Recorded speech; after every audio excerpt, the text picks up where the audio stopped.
Иако младинското предприемништво нуди предности за самовработување и градење кариера, младите во Пелагонискиот регион повеќе сакаат да најдат државна работа. Ана Ристевска е млада битолчанка, сопственик на софтверска компанија која ја основала пред 3 години. Можноста за кариерен развој ја гледа во приватниот сектор и во никој случај не би го заменила со државно вработување.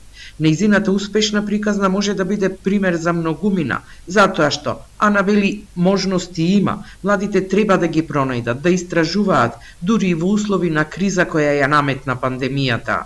Не треба да мируваат, не треба да стагнираат, туку треба да ги искористат сите можности кои што му се даваат.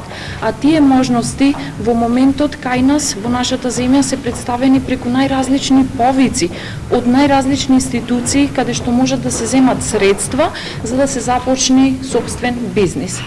Исто така би сакала да потенцирам дека младите луѓе би требало да имаат идеја за производ и услуга преку кој што би ги задоволиле некои потреби на пазарот или пак би решавале некаков проблем.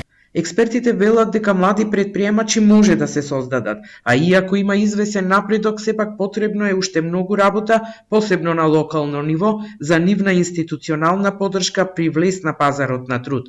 Но исто така, треба да се промени начинот на размислување кај младите луѓе, за да ги видат можностите што ги нуди предприемништвото.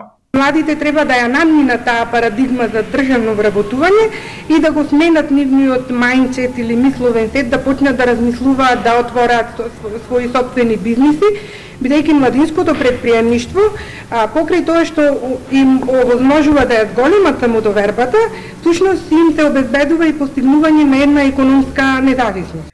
Во Битола, од 6700 невработени, 2200 или 1/3 се лица од 15 до 34 години.